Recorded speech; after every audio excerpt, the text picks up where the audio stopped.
Let's roll.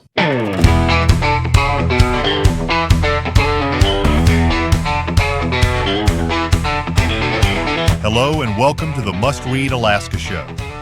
Here you get relevant and timely content you won't find anywhere else. You can learn more by going to mustreadalaska.com, and this show can be found on YouTube, Facebook, X, and your favorite podcast site.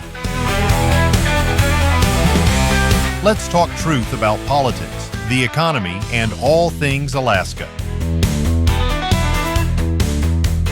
Now, the host of the show, former state legislator, combat veteran, small business owner, and all-around great guy, Ben Carpenter. Welcome to the Must Read Alaska Show, friends. I'm Ben Carpenter, your host and guide on a journey of discovery of truth and independent-minded thinking. Must Read Alaska exists because discovering the truth is hard. It calls upon us to be relentless in defense of common sense, our faith in God, and the exceptional values enshrined in our Constitution. Freedom is not free. It is not for the timid.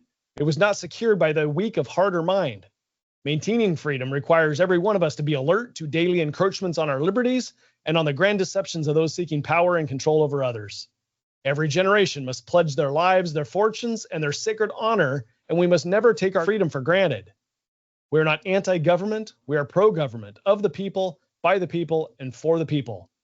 And today, we have with us David Ignell, a forensic journalist and author on the subject of grand juries in Alaska.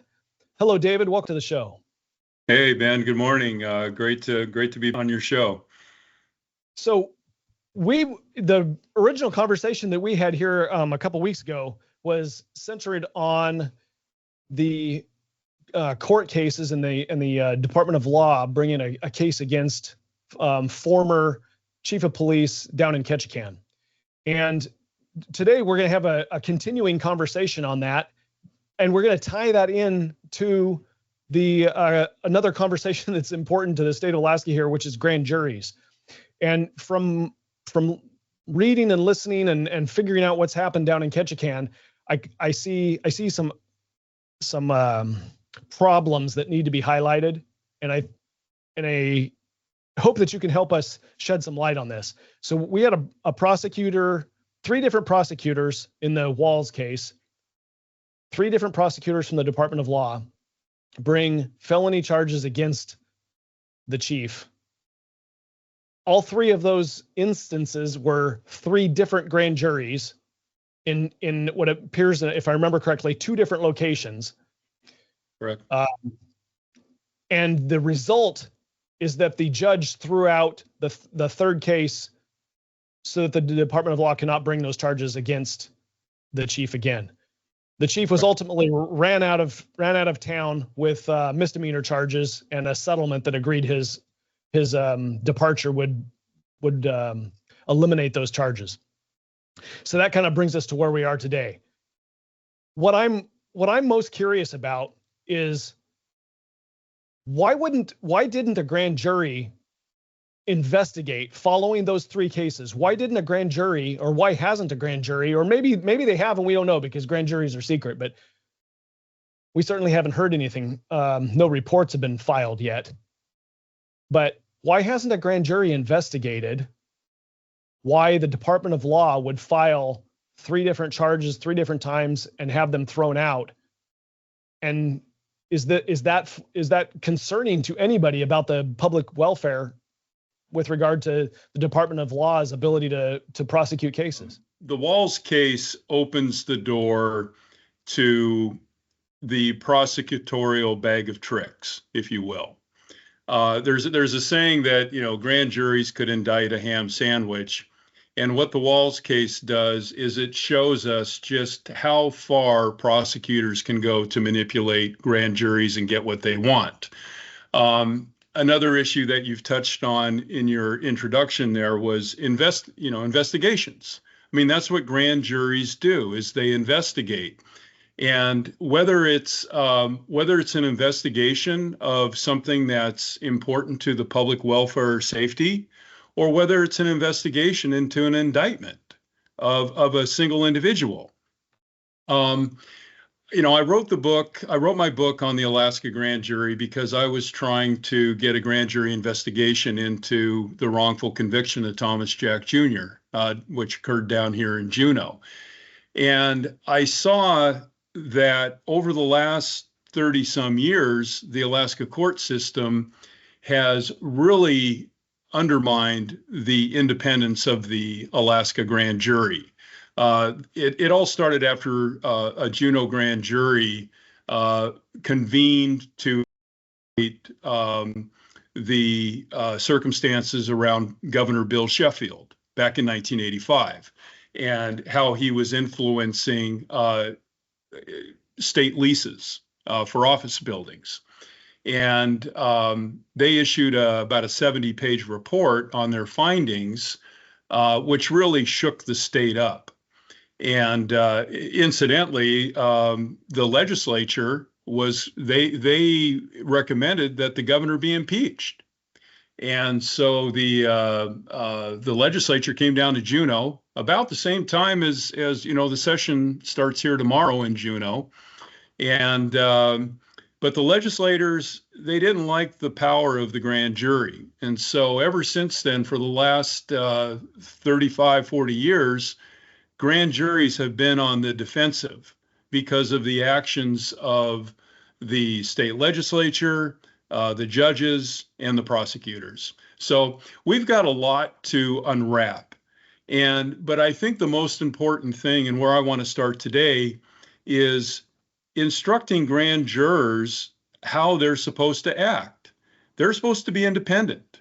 And we're going to go through some citations today that talk about the independence of the grand jurors. And judges and prosecutors can't tell them what to do. And that's the bottom line. So I'm super excited to get into what you've uncovered here in your investigation. For the public's perspective and for their benefit here, I just want to dovetail diving into this with presenting what is current. From the Department of Law, there has been a new policy put forward with regard to investigative grand juries. And there's a website. You can go to the law.alaska.gov and pull this up for yourself. The quotes that are most pertinent here, there's three of them that really tie this in my perspective to what grand jurors' authority is from the perspective of Department of Law. And the Attorney General is quoted here as saying the Alaska Constitution guarantees that an investigative grand jury will have the authority to investigate matters of public welfare or safety, and this right shall never be suspended. These new guidelines and an open, transparent process ensure that every citizen can share the responsibility to safeguard our community in matters of public welfare or safety. Further down, it quotes what is the court's order, says decisions as to what to present to the grand jury, including whether to present a matter requested by a citizen to the grand jury for investigation, rest with the executive branch. Again, this is the judicial branch being quoted. It is up to the Attorney General or designee to review the matter and determine whether an investigation would be valid and appropriate use of grand jury's authority. And the following quote, the following quote further on down, which is the last one I want to bring to our attention, says, for example, systemic issues or ongoing recurring issue impacting the public welfare or safety could be within the scope of an investigative grand jury, but purely private matters, such as, for example, an investigation into any individual court case of any type, whether currently open or closed, or an investigation into the Department of Law's decision not to prosecute a particular incident as a crime, or an investigation into any private dispute among citizens that could be appropriately be the basis for a civil other court case, are not matters of public welfare or safety, and thus not in the scope of the grand jury's investigation.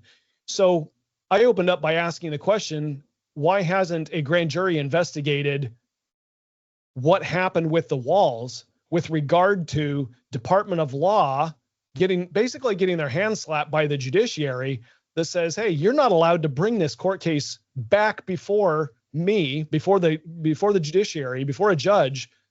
You're not allowed to bring it back to a grand jury because you've had 3 attempts, and all three attempts have been wronged here. So when you go into what you found, I need the public to understand that the status quo right now is for the Attorney General and his designees and his subordinates to decide, to make a judgment call, even down to the individual case, whether a grand jury can investigate a particular issue or not. That is what the status quo is right now.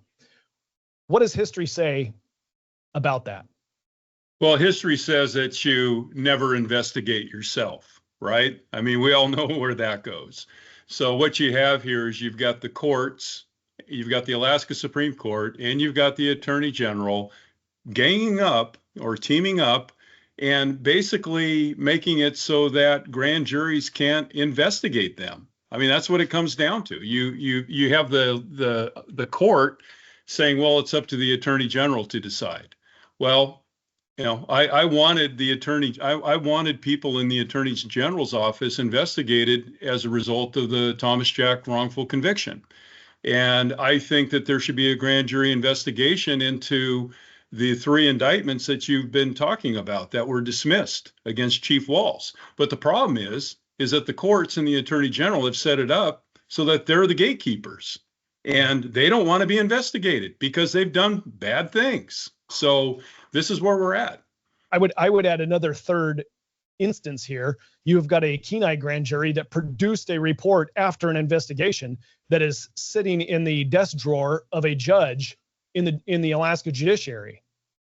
So absolutely. Yeah, that's another trick. That's another way that the independence of the grand jury has been undermined by locking up these reports. And it all started back in the 1990 case, or Leary. It was a case involving Anchorage School District where they covered some stuff up, and went to the Alaska Supreme Court, and 3 judges approved, withholding the report, and 2 judges, the other 2, dissented, and they said this is highly unconstitutional.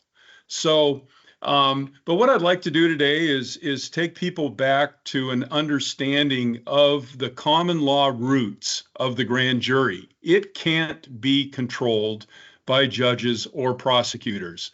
The grand jury needs to stand on its own, and by getting the word out through like this podcast,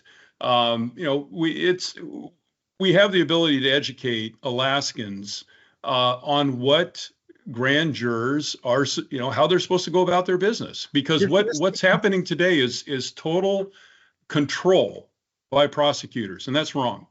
You're speaking of a historical and common law foundation of an independent grand jury, are you not? Yes. Yeah, no, absolutely. And so, and I want to start off by reading a quote from the United States Supreme Court. It was a decision back in the 1950s, but you have, and I'll go ahead and read it here. This was the court in Costello v. United States. It was a 1956 case, and the quote is, "The grand jury is an English institution brought to this country by the early colonists and incorporated in the Constitution by the founders.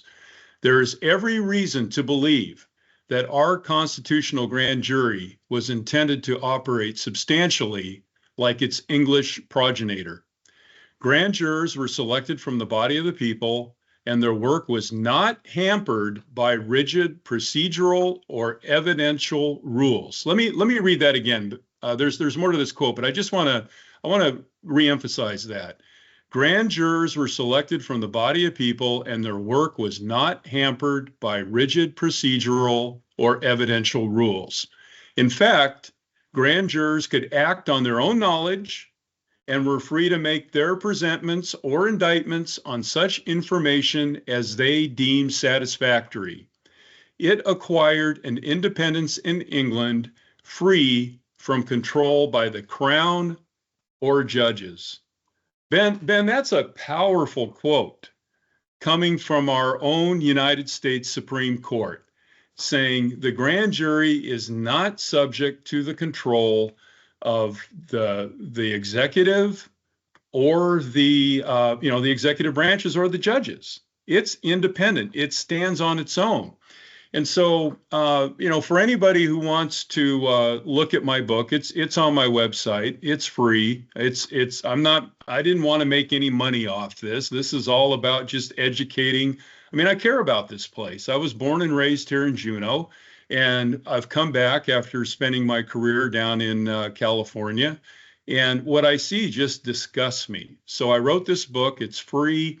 So that people can get educated as to what their powers really are. And my website is poweredbyjustice.com, and it's a 131-page book, and it goes chronologically. And what I want to get in today is reading some excerpts from England. I mean, this is, like the U.S. Supreme Court case said, this grand jury process came from England. It arose under common law. Common law is the law of the people. And so, so that's kind of the foundation for where we are here in Alaska. Is to understand the grand jury, we got to go back and look at the independence, how it evolved back in England.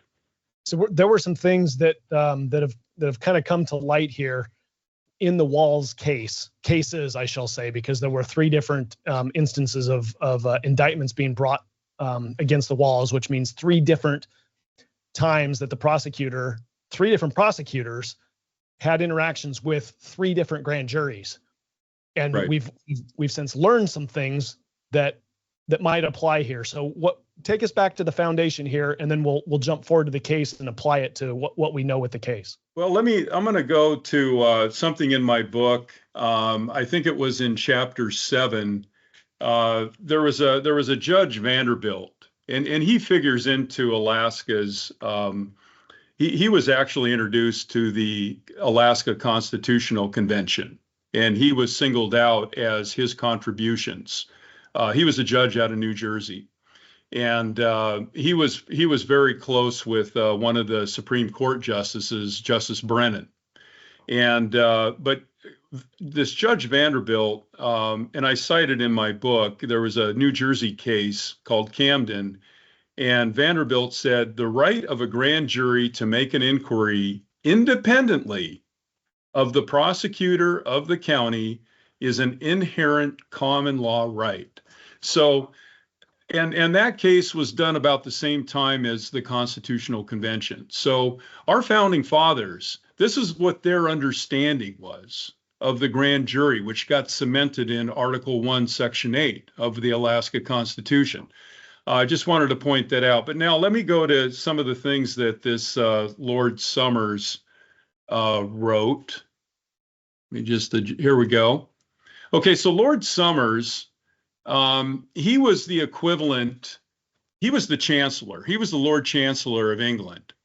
And he was the equivalent of today's Attorney General for the United States. He was the authority on the law.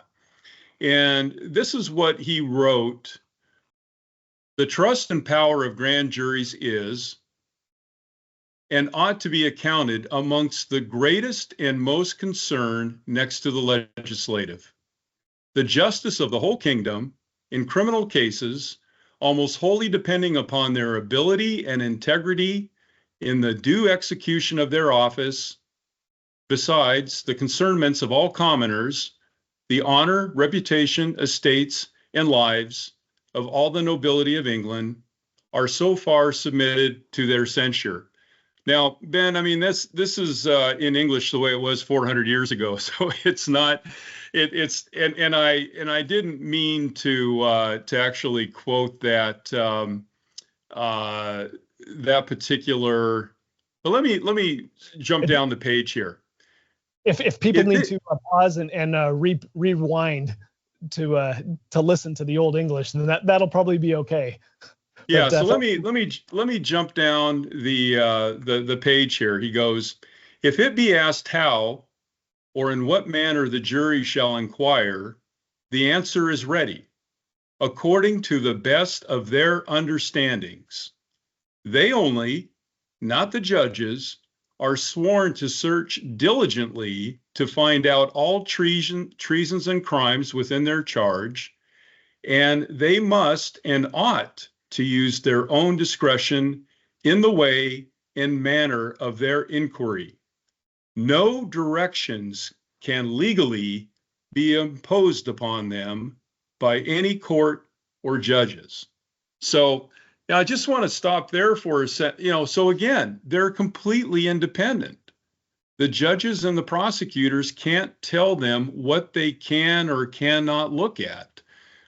It's to their own satisfaction. So if a grand jury wants to look at something, they have all right to do that.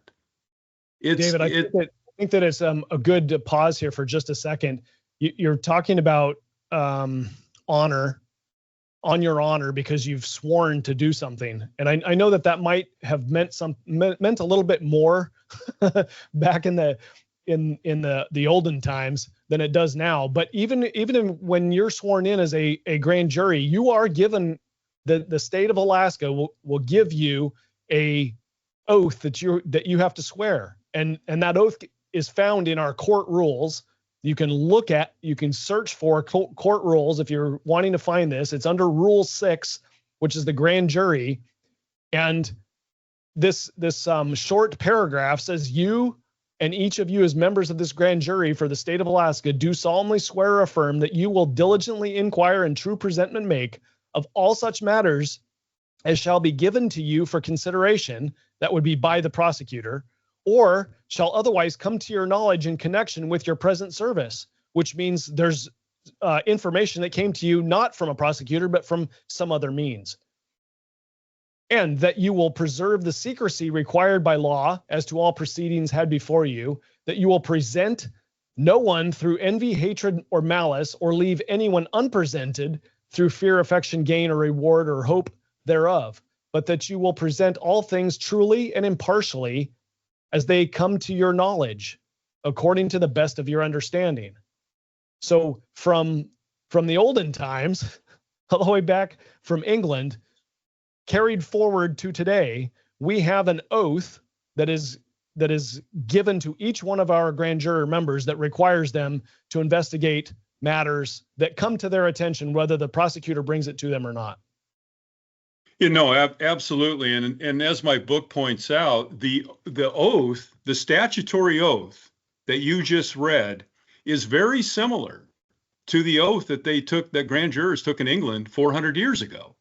I mean, it's almost verbatim. So it just shows you that what applied in England 400 years ago applies today in Alaska as well. And when you take the oath, this is what this oath means. So let me. I'm now reading a little bit further down, a couple pages later. This is what Lord Summers has to say, and it's really what you just talked about. He writes, "Their express oath binds them to be diligent in their inquiries, that is, to receive no suggestion of any crime for truth, without examining all the circumstances about it that fall within their knowledge. They ought to consider the first informers and inquire as far as they can into their aims and pretenses in their prosecutions. If revenge or gain should appear to be their ends, there ought to be the greater suspicion of the truth of their accusation." Let me read on. "Next, the jury are bound to inquire into matters themselves, whereof any man is accused, as to the time, place, and all other circumstance of fact alleged. There have been false informers that have suggested things impossible. The jury might also to inquire after the witnesses, their condition and quality, their fame and reputation, their means of subsistence, and the occasion whereby the facts whereof they bear witness came to their knowledge."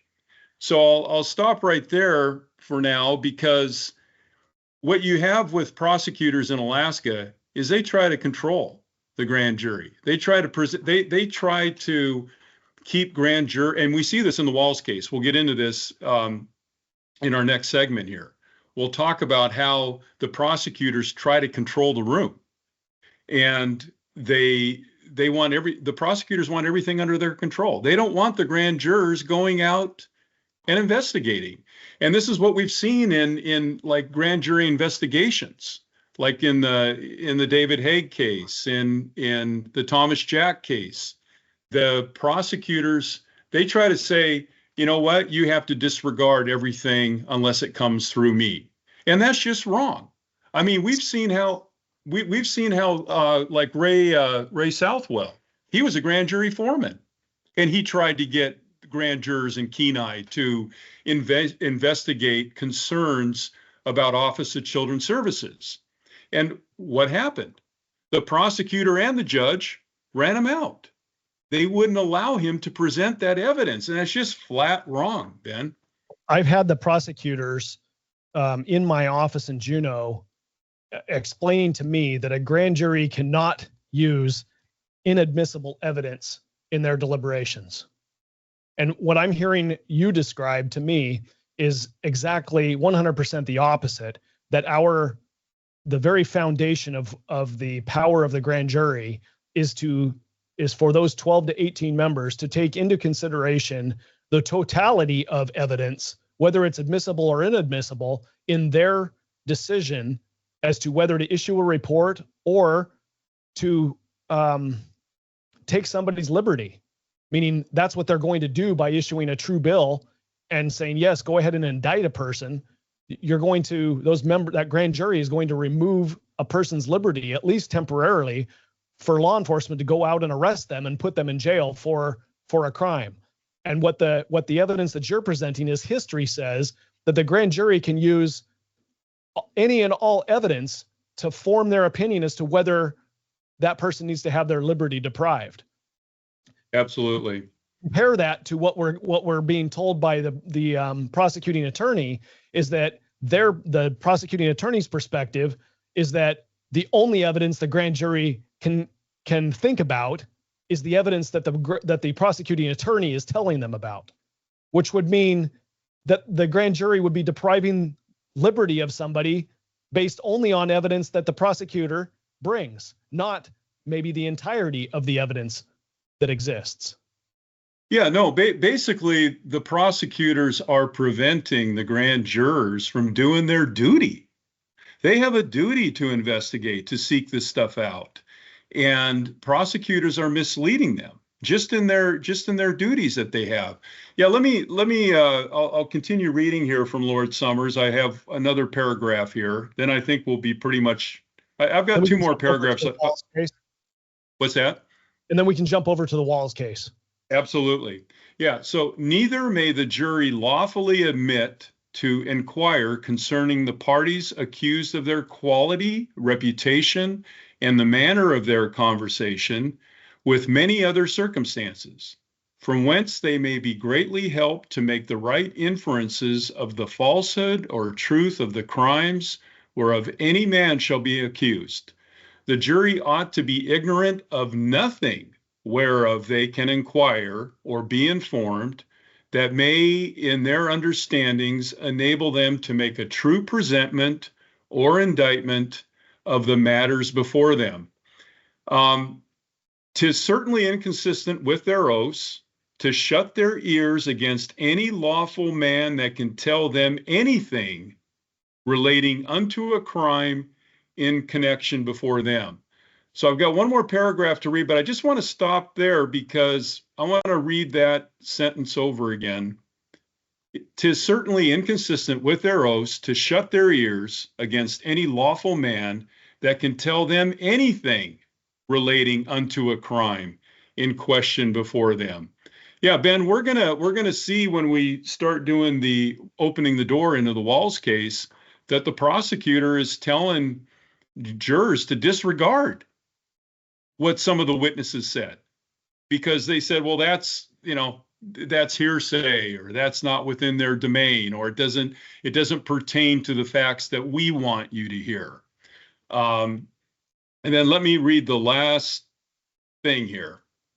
It seems, therefore, from the words of the oath, again, we're talking about the oath, the same oath that we have in Alaska today, that there is no bound or limit set, save their own understanding or conscience, to restrain them to any number or sort of persons of whom they are bound to inquire.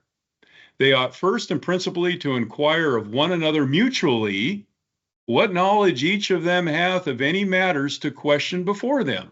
So I'm gonna stop right there with Lord. I mean, I could go on and on. He had so many important things to say, but right there, I mean, you go back to the Southwell attempted grand jury investigation. That's what he was trying to do. He was trying to, he was on the grand jury, and he was trying to bring stuff to the attention of his fellow grand jurors, and the prosecutor and the judge told him, no, you can't do that. You can't talk amongst yourself. I mean, we've had 35, 40 years of this in Alaska now. And I have listened to the public court transcription, the recording of an episode where our deputy attorney general and Ray Southwell are talking before a judge, and the deputy attorney general is arguing why Southwell should not be allowed to present information to the grand jury. I have had conversations with another foreman down here in the Kenai area that had a similar, although it wasn't an episode that ended up in front of the judge. He was sequestered in a private room within the Kenai courthouse and was grilled by the same deputy attorney general on what he wanted to present to the grand jury, and was actually threatened to say, hey, he could be putting himself in jeopardy if he presented information to the grand jury. This individual was willing to testify under oath that this is what happened to him as the foreman of a grand jury. So with regard to what we just talked about, what have we learned with the Walls case that demonstrates we've got a process or a system in place through the Department of Law that is attempting to control the authority of the grand jury? Yeah, no, the Walls case, like we talked about at the top of the show, it opens the door. It opens the door into the prosecutor's bag of tricks. And what you just one of the things that they use are threats against people. I mean, you just talked about that, how a grand juror is threatened if he pursues things. And before we get into this, because I've got 6, 7, 10 different things that the prosecutors used in the police chief's grand jury to steer the grand jurors astray. Because as you said, we have a judge dismissing 3 grand jury indictments against former police chief Jeffrey Walls.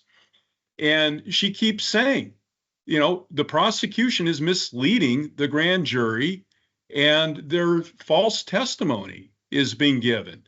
And she finally, the third time, she dismisses it with prejudice. And she writes in one of her orders, she goes, look, you guys have gotten it wrong 3 times. I've tried to steer you back to what you need to do, and you keep doing it wrong. And she goes, the judge goes, I have no confidence that you're going to get it right a 4th time. So I'm dismissing it with prejudice. But before I get into those details, Ben, I just want to recap for our listeners and those viewing who Chief Walls was and what he did.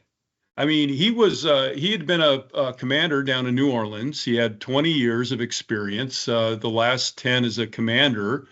The city of New Orleans was under a consent order from the federal government because of the corruption down there. So when Chief Walls was hired, they were being investigated by the feds, the police department. And so they wanted to put people in place who were anti-corruption. And that's what Chief Walls was. So he comes up to Ketchikan in 2022, and he made drug seizures a priority among the community. He wanted to get the drugs off the street. And in his first year, fentanyl seizures increased 525%.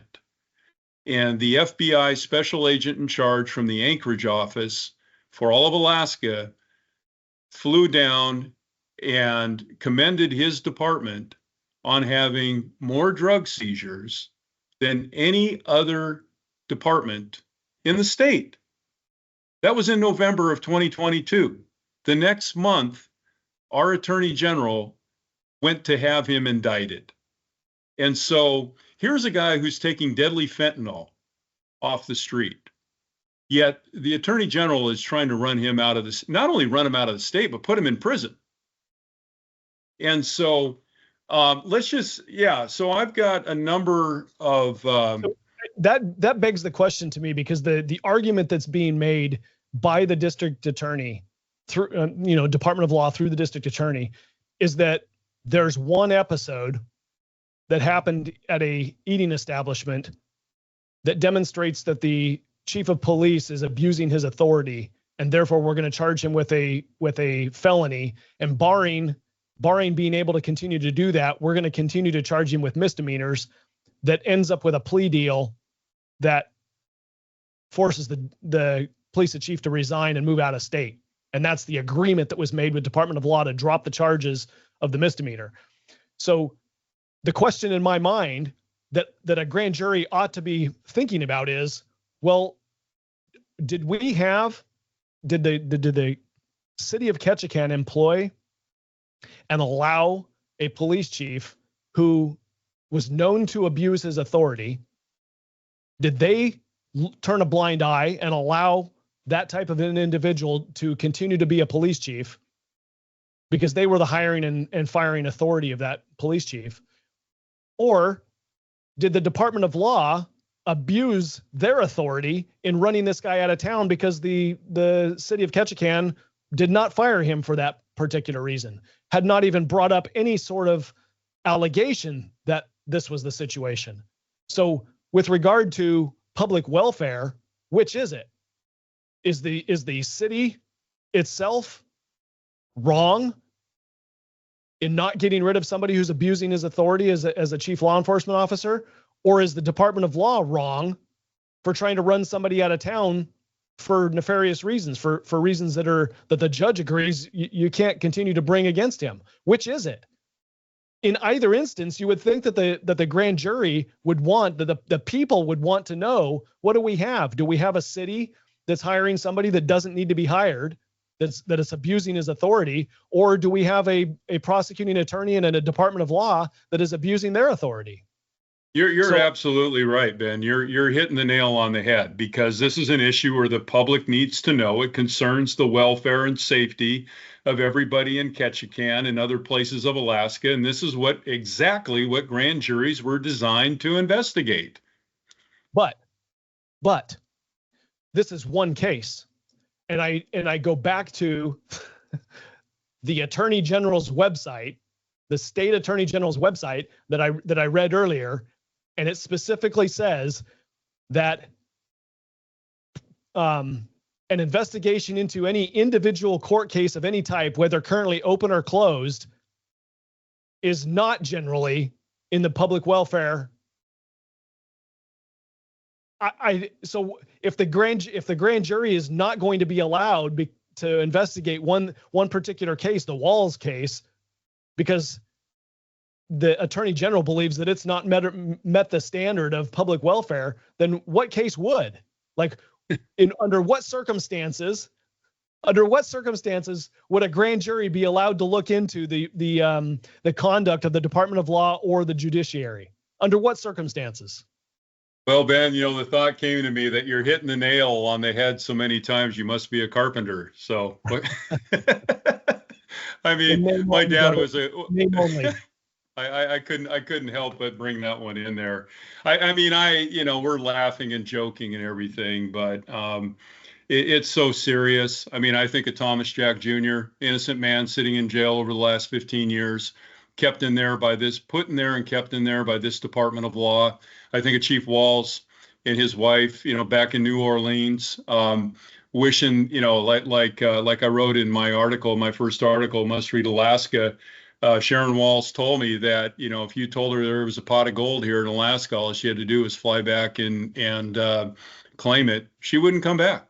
She doesn't want to set foot in this state again. And that's a problem. We're losing We're losing population. We have resources that for good people not to want to come to Alaska when they hear about this. That's a problem. What was Sharon Wall's interaction with the Department of Law and this process?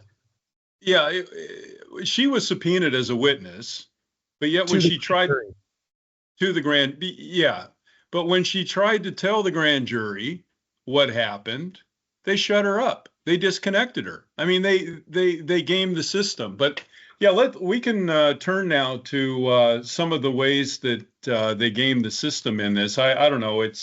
I suppose we could skip around, or we could just kind of go down the list of my outline. What would you prefer to do? Well, I think we can hit a couple of the larger issues here, and it give people a flavor for what we're actually talking about, like where the rubber is meeting the road. Yeah. Well, so the first, just going through chronological order in that first grand jury. So you talked earlier that there was 3 different prosecutors, which is correct. They were all from the Office of Special Prosecution up in Anchorage, and they had 3 grand jury indictments, and each one was led by a different prosecutor from OSP up in Anchorage. Actually, the second one, they used a local prosecutor in Juneau, Bailey Wolfstead, who I think is based here in Juneau, but somehow is connected with OSP. I'm not sure how all that works, but then you alluded to this earlier. They had the first grand jury proceeding was in Ketchikan, and then numbers 2 and number 3 were up here in Juneau, which that's a problem in and of itself. I mean, why are they, I'd love to know. I'd love to have a grand jury investigate why they moved the grand jury in proceeding from Ketchikan to Juneau. Why do you move it out of the jurisdiction where the grand jurors are? I mean, how can grand jurors in Juneau investigate something that happened in Ketchikan? They can't, right? What are they going to do? Fly down there? Are they going to? I think it's reasonable to believe that the reason why the Attorney General moved the grand jury proceedings from Ketchikan to Juneau was because they wanted to limit the amount of information that the grand jury had. I mean, think about it. You've got a Juneau grand jury, which is removed from the scene of where all this happened. And it's not easy to get from Juneau down to Ketchikan. I mean, there's no roads you can drive down to. And then the witnesses, I think all the witnesses had to phone in. I'm not sure, maybe Trooper Duran was here in person. I'd have to go back and take a look at that. But how can grand jurors judge the credibility of a witness when they're on the phone? I mean, it's better to be in person, right? And so that was an important aspect that because the witnesses for Jeff Walls were, they were good people. And you by having them phone in, a lot of that was undermined. So on this issue of complete control, when the grand jurors took their first break, they took a bathroom break, right? Been sitting there for a while, and one of them asked to take a break. So they're admonished by the prosecutor. He goes, obviously, during the break, don't discuss the case or form any opinions about the case. Do not talk at all about the case, unquote. That just flies in the face of what we just read from Lord Summers. He's saying, you're supposed to be independent. You're supposed to talk among yourselves. You're supposed to investigate on yourself. But no, the Alaska Department of Law prosecutor wants to control the room. They tell people, and grand jurors, I think by and large, are law-abiding citizens, right? So if a prosecutor tells you that you're not supposed to talk about the case, or you're not supposed to look at news reports or something like that, people just blindly oblige. And so we need to, that's why we're doing the podcast. We need to educate people that the Department of Law is, how do you this is what I wrote about in my second article. How do you trust the Department of Law on any criminal indictment going forward?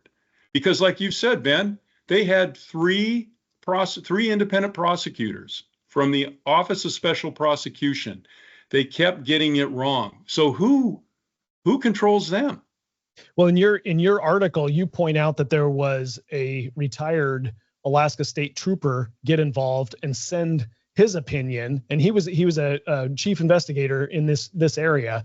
He sent his opinion to the prosecutor, to the Department of Law, specifically outlining how the use of force by Chief Walls was not out of line. And to the best of our understanding, that information was never presented to the grand jury. Is that accurate? Right. Yes. Yeah. And that opinion letter was sent, I think it was the end of July of 2023. The first grand jury indictment had been dismissed, and that is a 2-page memorandum, and I quote it in my second article in Must Read Alaska. People can read it in its entirety. And that memo was sent internally to the top of the Alaska State Troopers. I mean, this Lieutenant Hall, Jeff Hall, he's got a good reputation. I mean, he was 20 years with the Alaska State Troopers. He was the major crimes investigator in Ketchikan for 3 years. So how does his word not carry any weight with the Department of Law? It's mind-boggling that they continue to, and this brings up ethical issues, because there's a professional rule 3.8, which says a prosecutor is not supposed to try to get an indictment against someone when they know there's not reasonable cause or probable cause to indict that person. And that memo by Hall should have stopped them in their tracks, because Hall was saying not only was the use of force reasonable, but he said the chief showed great restraint in dealing with a large, aggressive, heavily intoxicated man. That should have stopped him in their tracks right there. Another thing that Hall said in that memo, he spends about a paragraph blasting the investigation by the Alaska State Trooper guy who was involved, this Larry Duran. He says this was a terrible investigation. And then he also says in that memo that this case never should have been brought forward. Now, from what we know, the grand jury was never, and Walls's defense attorney was trying to get the prosecution to present that to the grand jury. So if the grand jury had seen that memo, I can't imagine them ever indicting Chief Walls. Here's an expert. It serves to also reiterate what we've said, what was written in the article. What is a fact is that the third grand jury indictment, based on not all of the evidence, but only the evidence the prosecutor is bringing to the grand jury, that is thrown out by the judge with prejudice. So we're finally getting what Lieutenant Hall's recommendation is, what his letter is getting to, is that this should have never gone anywhere. Like it should not have been resulting in a seeking of indictment by the prosecutor. Finally, we get a judge that agrees and recognizes that this needs to end. Well, Ben, and this goes to that issue of what we talked about a few minutes ago, which is about there should be a grand jury investigation into this case, right? And the decision of the Attorney General to bring, 3 indictments and everything else, this case is loaded with problems and issues. I haven't even gotten into some of them publicly. But if there were ethical violations here, this is something that a grand jury should be looking at, right? And making recommendations as to how these prosecutors should be dealt with. In my opinion, as a former attorney, recovering attorney for 30 years, if you will, there were ethical requirements here that were not followed. And I see the same thing in the Thomas Jack case 15 years ago. They forced an unfair trial, and they're not supposed to. Trials are supposed to be fair. If you're a prosecutor, it's not about winning. It's about seeking truth. And unfortunately, this is why I think the Department of Law is out of control, because they're all about winning. It's not about truth. And you see that in the Jeffrey Walls case. Well, I guess, what just ultimately frustrates me is, even if, say, we were successful in getting a grand jury impaneled to investigate what happened in this particular case, and I say if, because looking at the Attorney General's website, I have reason to believe that this individual case would be deemed unworthy of an investigative grand jury. But let's just say that we do, and the grand jury gets a report issued. What is to say that that report is going to go anywhere? Like, we already have one grand jury that issued a report, and that report is still sitting in the judicial branch. It has not been released. So what faith do we have that any grand jury investigation is actually going to see the light of day at this point? Like, at the bottom line, at the end of the day, the conversation here ought to be painting a picture of all Alaskans. There is corruption happening within our judicial system and within our Department of Law that is preventing the one entity that exists constitutionally that can prevent or highlight and prevent corruption in both of those entities. That's where we stand right now. Well, this is why I'm now of the belief that we need federal intervention, because this is a long-standing pattern that's been going on for a long time, where you have the judiciary and you have the prosecutors teaming up to suppress the truth in cases. And, being an Alaskan, wanting to, I have this feeling that we ought to be able to take things into our own hands and solve them. But I've been at this now, Ben, for 6 years. And I see suppression after suppression, and it's getting worse. There's absolutely no reason why that grand jury report that you said is sitting in a judge's desk drawer somewhere, or some file, shouldn't have been released. But this is what it's come down to in Alaska. And I don't, I have a whole, 10 different ways that the prosecutors manipulated that Ketchikan grand jury. But there's other ways they can manipulate it. I mean, you look at the David Haig case, where they assigned a prosecutor. They said, okay, yeah, we're not going to have someone from the Department of Law, lead the grand jury on this or serve as an advisor. They went outside. Grand jury. We'll have an independent prosecutor, right? Yeah, independent, right? Hint, hint. And it was someone who was involved in the case when he worked for the Department of Law. That's not independent. I mean, to truly be independent, you need to have prosecutors outside of the state of Alaska that are outside the reach of the Alaska Bar Association. I can't tell you how many people live in fear, like attorneys live in fear for speaking up. If they do the wrong thing, if they stand up against the system, they're going to be railroaded.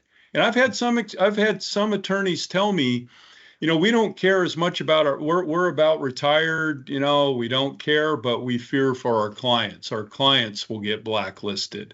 That's just one way. Another way is, how do we know that the selection of grand juries is purely, drawing out of a hat? Yeah. I mean, I know someone here in Juneau who stood up to prosecutors 30 years ago. This person was a member of a grand jury and started challenging the prosecution. That person has never been asked back as a grand juror. So, how random is this? Do they stack, was that another thing? Do they stack the grand juries in Juneau? I mean, how do we know? And so we're in a crisis here, Ben. I mean, we are to think, and it's been going on for a long time. And I used to think that, well, they could do it to Thomas Jack because he was this Alaska Native guy from a village. He didn't have a lot of money. But when they did it to Chief Walls, that tells me that nobody is immune. They can do it to anybody that they want. And the only difference between Thomas Jack Jr. and Chief Walls is that Chief Walls had an honest judge, had a judge who said, I'm not going to allow this to go forward, because the prosecutors in Juneau manipulated the Thomas Jack grand jury, but the judge in that case let it slide. So, I don't think we can.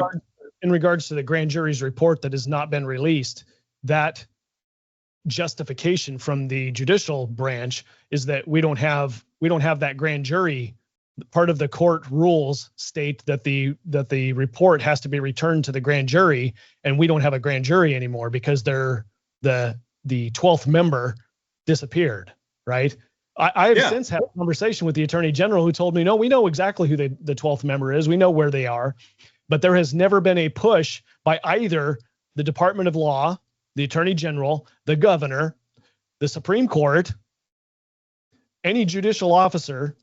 Nobody in the state of Alaska has said, hey, we need to resolve this issue, and that report needs to see the light of day. How do you resolve it? Well, a year and a half ago, you could have sent law enforcement out to go get that juror, that grand juror. They are sworn, they have a duty to uphold, and they can be compelled to come back and finish their duty as a grand jury member. That was never done. I don't know why. I don't know the circumstances of why that person disappeared or was no longer part of the grand jury.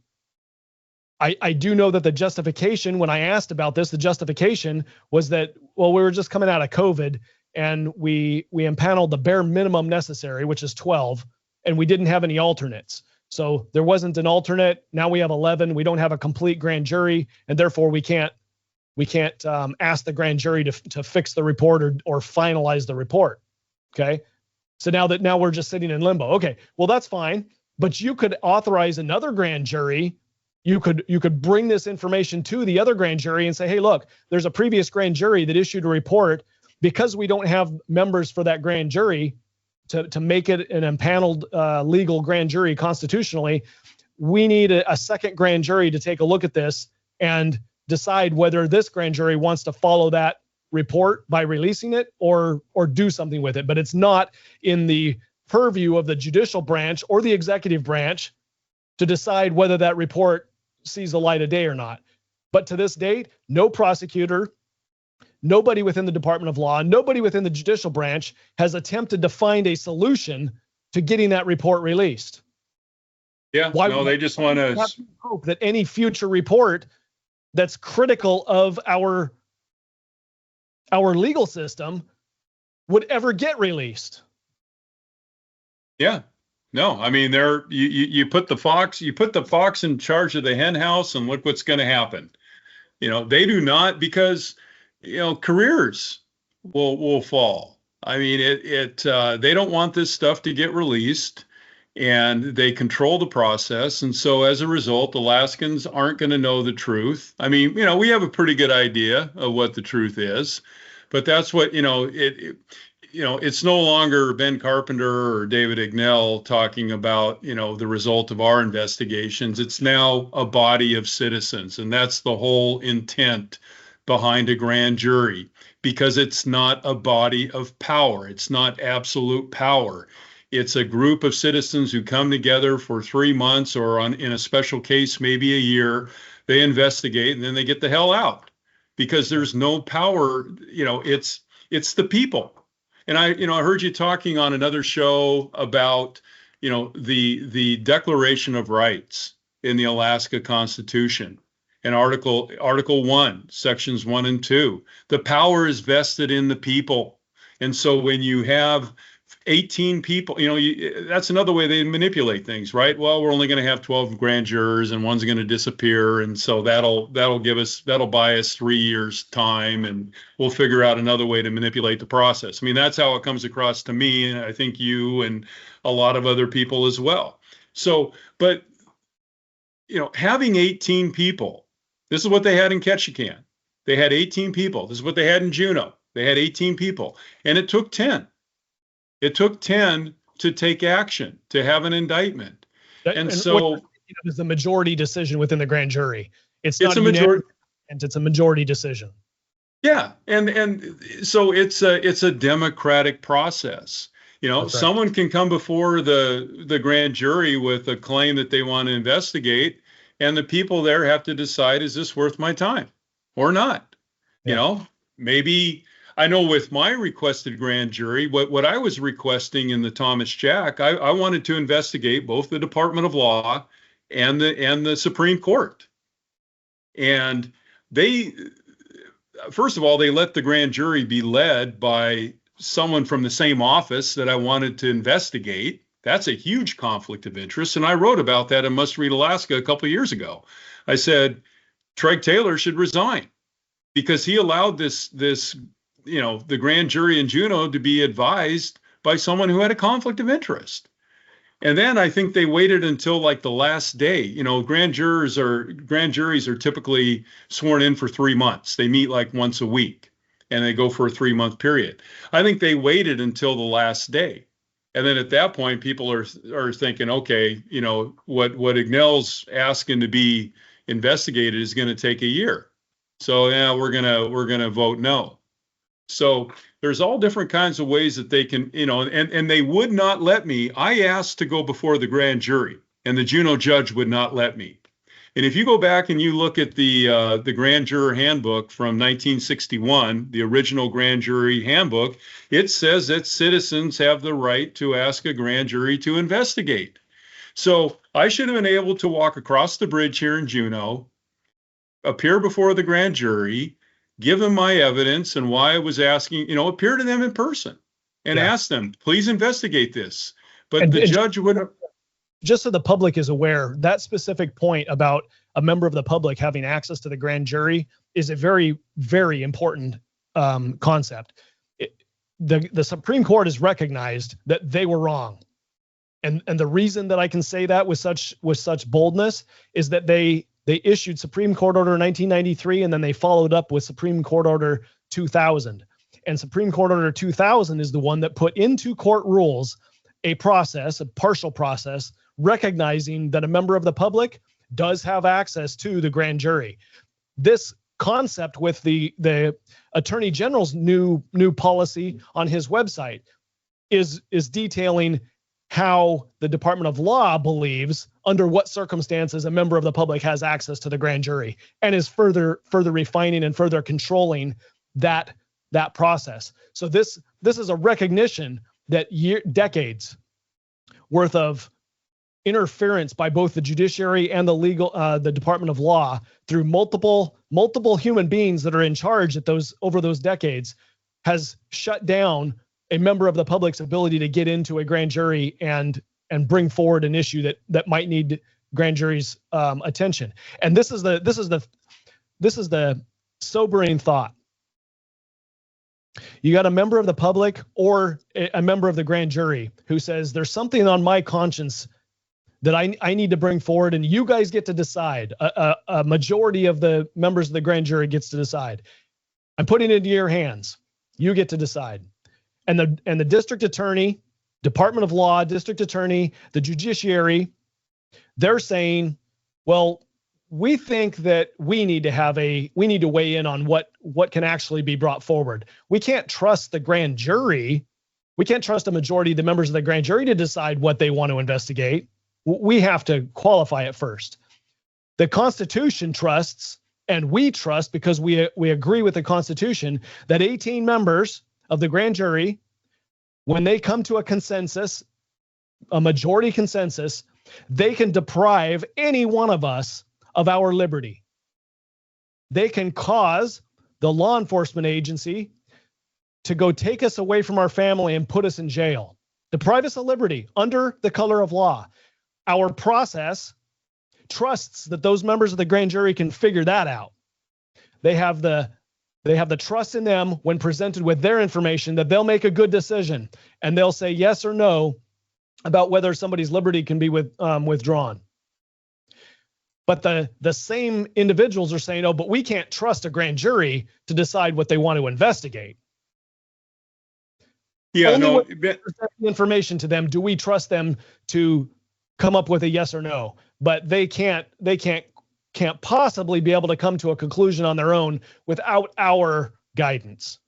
And that is so wrong, Ben, because, well, there's a couple things you reminded me of, and because I kind of hate to stop you because you're on a tear. You're doing great.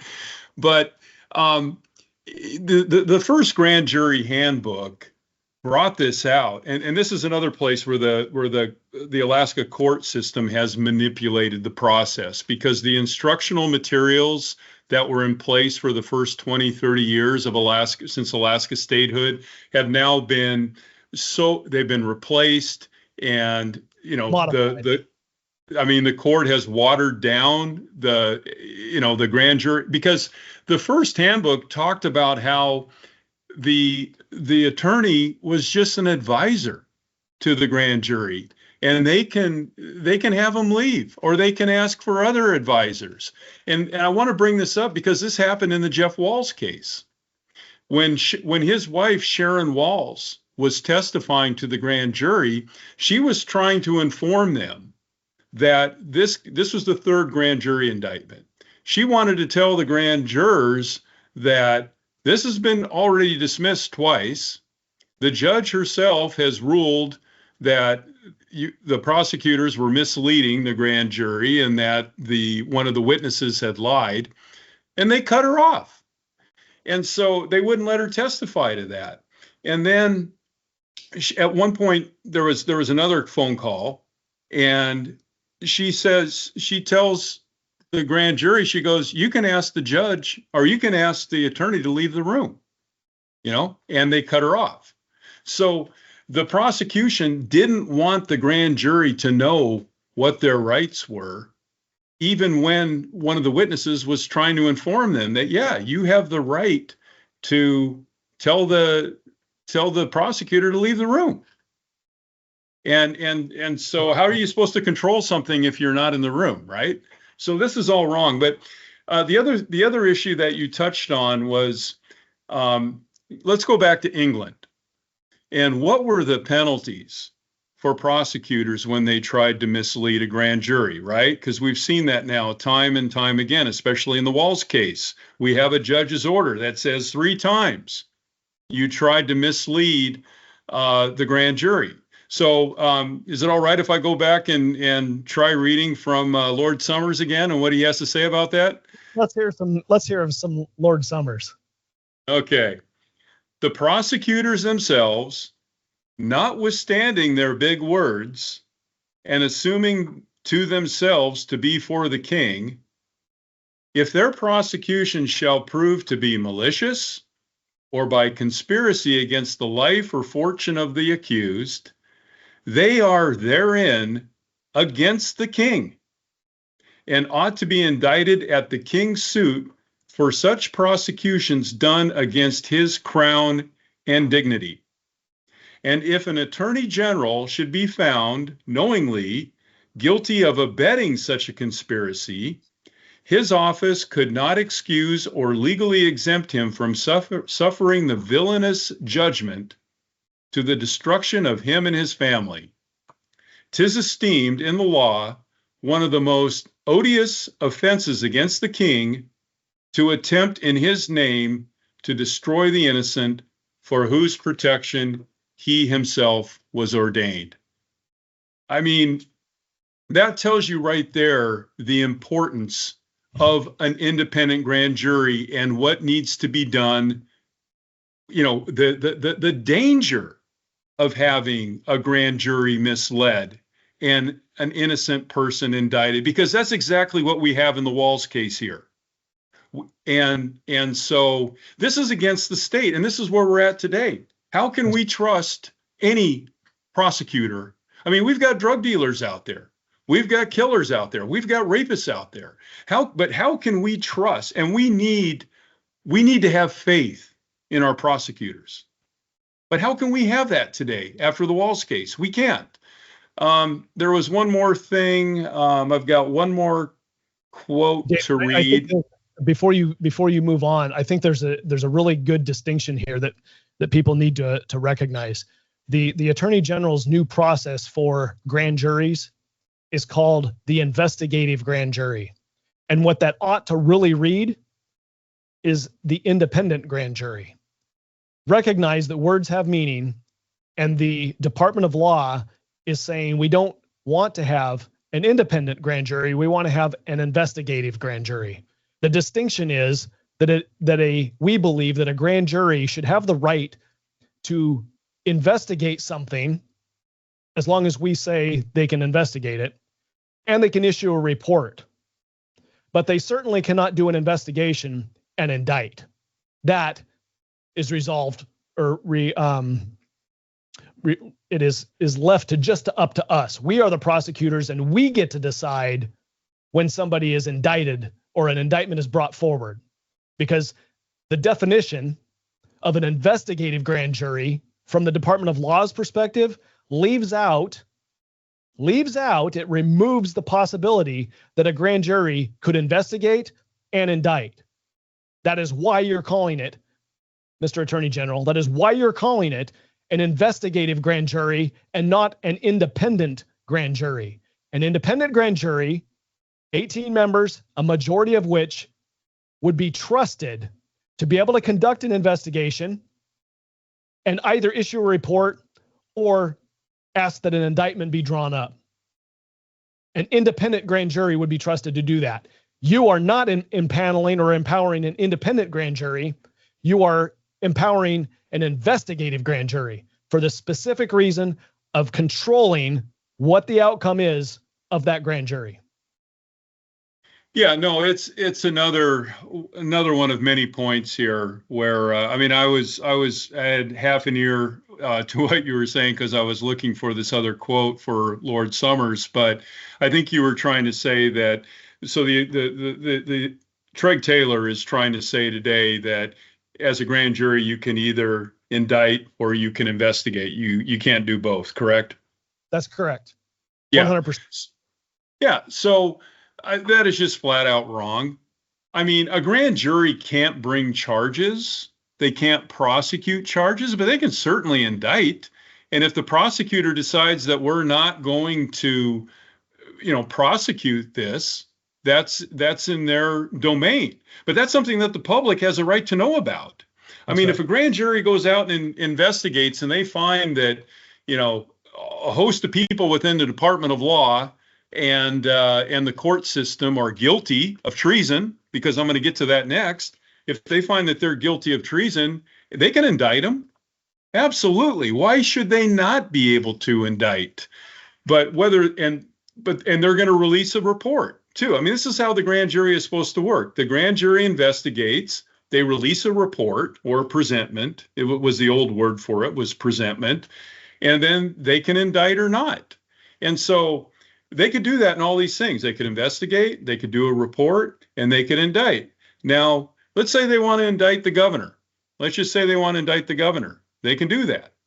And if the attorney general decides not to prosecute, then that puts political risk on the attorney general because the report is public. But they've bottled up the reports, so now we don't know.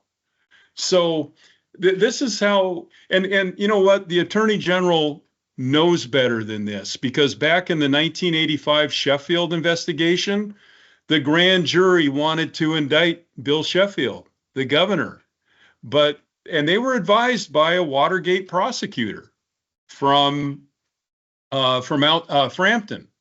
George Frampton was a Watergate prosecutor, and the attorney general brought Frampton in to advise the grand jury because they were going after a governor.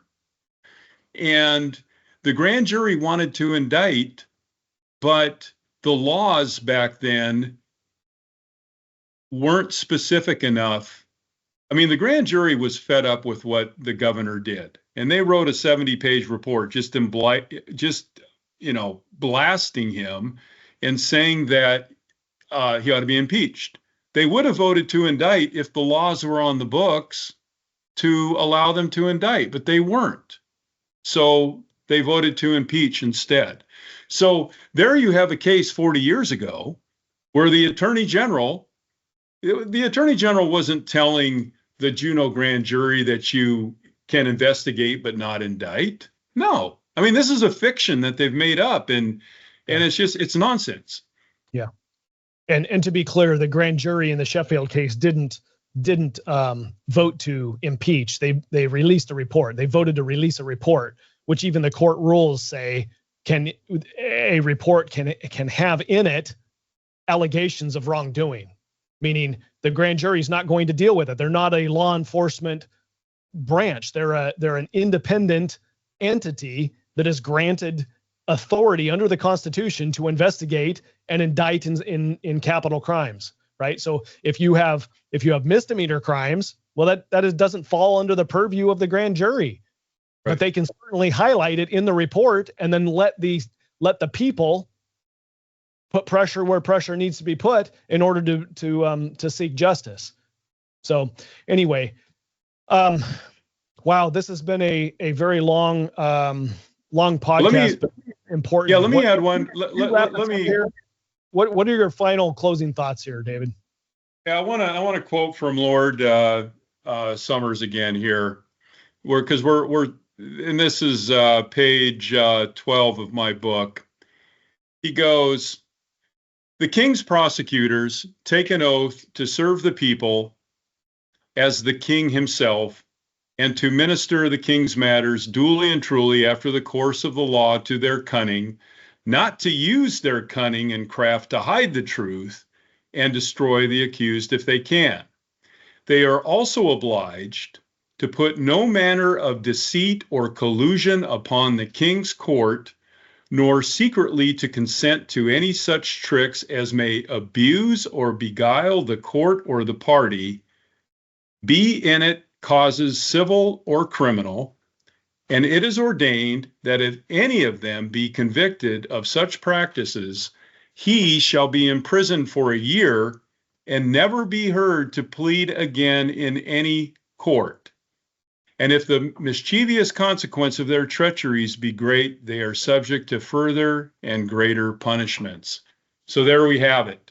If you mislead a grand jury and cause an innocent person to be indicted and imprisoned, and if you don't follow the truth, back in England, you were thrown in jail for a year and you could never practice again. That's how critical, that's how important this is. And we're at this point where we have a decorated police chief getting run out of the state by 3 separate prosecutors who mislead the grand jury, and nothing happens. I mean, this is something that the legislature has to address. I brought this, I think it was 2 or 3 years ago when David Eastman was in office. It was right towards the close of the session. I go, David, can we get some funding for independent grand juries so that they can go out and retain their own counsel? And he wrote it into a bill, and it was going to come out of the legislators' own funds. I think you guys had some discretionary funds, and it was just going to seed grand juries around the state with $1 million, which is a rounding error in a $15 billion budget, to allow grand juries to go out and to hire their own independent prosecutors to advise them on these things. And that got voted down. I think there was about 8 votes for it. But, that's what we need, man. We need to somehow figure out a way, and with your experience as a legislator, I'm hoping we can get a few more legislators on board with needing, just supporting the grand jury. We talked about this before we came on. I'm probably going to do an email today to all 60 legislators that are popping into Juneau for the special session. And I'm going to say, look, you need to take care of this. We ought to have some level of confidence in our Department of Law, and we have none. How can we do our, I know that our congressional delegation is, we've got President Trump, we got his attention on Alaska and its resources. I'm at the point where it's like, yeah, I want to see Alaska used for its resources, but I don't want all the money ending up in dirty pockets. I mean, how can we have any faith in our system if we can't trust the people who are leading the leading the Department of Law? And I think this falls on the governor.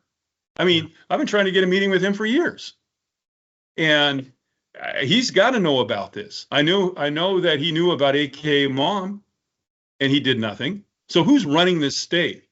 And I think until we get these answers solved, I'm not for further development until we get this solved. It's that important. Yeah. Well, I know that with regard to the special session, what would be necessary would be that the majority of the legislature call itself into a second special session in order to address any reform with the grand jury issue. It is possible that they call themselves into a special session after they end this governor's special session, which I fully expect that they will. I mean, both the presiding officers have telegraphed that that's what they're going to do, is gavel in tomorrow and then gavel out after they have their veto votes and be done, and not take up the matters that the governor has asked them to take up. But that doesn't preclude them from calling themselves, since they're all in Juneau, they could call themselves back into special session and have a conversation about any topic that they want to have. And that could involve making a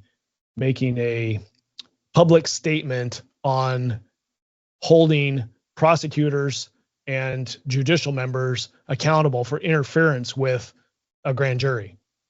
We could put teeth in the statute that says if you do this, then you're going to suffer the consequences. Yeah, and it would have to be an independent body that obviously would prosecute them. I mean, you run into the same problem if these prosecutors or judges commit a crime, how do you enforce that? You've got to have an independent body. And, again, that's another issue that, grand jury is designed to consider and evaluate and to write recommendations. I would hope the legislature as an independent body would be able to do that. But based on my last few years, and I mean, I've brought this stuff to both the House and Senate Judiciary committees for the last few years, and they've done nothing with it. Representative Andrew Gray up in Anchorage, he held a special, you talk about special hearings and sessions. I mean, he called that one up in Anchorage a month or two ago about the ICE detainees in the Anchorage prison. And ever since then, I've been trying to say, Representative Gray, why don't you have an investigation on the denial of due process rights for Alaskans like Thomas Jack? He's not. The Department of Law actively opposed amendments that I was authoring to try to put into a bill to improve these grand jury statutes. So this is going to take, and I'm in an agreement with you, this is going to take some federal or outside independent investigation to expose what's going on. And the only place that you've got authority to do that is at the federal district attorney level, in my opinion. I mean, this is corruption between and within both branches, at least both branches, the executive and the judicial branch, and warrants and needs federal independent investigation to get to the bottom of it. We cannot trust our own systems underneath our own state constitution to get to the bottom line. All the writing is on the wall that the judiciary and the Department of Law do not want a grand jury to be able to investigate their behavior and issue either a recommendation or issue indictments. So I think you're definitely not going to have the legislature act, because they're going to get the advice from the Department of Law that says, oh no, you can't do it this way. We have to maintain control over grand juries. I mean, I've seen the legislate. I've seen instances where, I mean, doesn't the legislative body have their own legal department? Don't they have some people there that give them legal opinions on things? What we're dealing with here are two important issues. One is civil rights. One is, I and others have registered complaints with the Office of Civil Rights back in D.C. I would think that at least half of our legislators care about civil rights. And, with the Thomas Jack case, you have an Alaska Native who was woefully denied his due process rights. And so you would think that, a fair amount of our legislators would care about that. And then the other issue through Chief Walls is about drug seizures. Why was Chief Walls driven out of the state? Here's a guy who, is doing a great job in getting deadly fentanyl off the street, and our Attorney General wants him out of here. So, whether it's civil rights or whether it's taking fentanyl off the street, these are matters that the federal government does have an interest in. And so if our I would hope that our legislator, this is, I guess, my closing comment, Ben. I know we're wrapping things up here, but my closing comment is that, it would be nice if our legislature could show that they could address fentanyl and civil rights violations. But if they can't, that's exactly why the federal government should be there to back things up. And I wish it wasn't so, but that's maybe what we need. Yeah, I guess I'm just quicker to jump on the gun here and say that it is not likely that our legislature is going to act, just based on my personal experience. And I may be wrong, and it would be good that I'm wrong if the legislature wants to act and can solve this.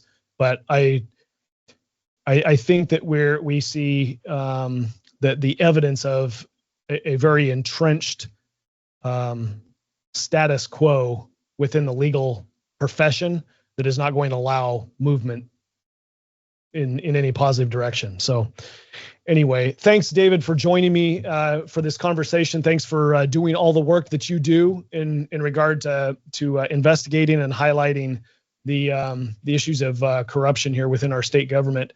And I appreciate the time that you've spent with me, which is a significant amount of time today. Yeah, no, Ben, I really appreciate the opportunity and the platform that Must Read Alaska provides, because I have sent my work to all the major newspapers in Southeast Alaska. And I decided a long time ago that I was going to go wherever truth dwells.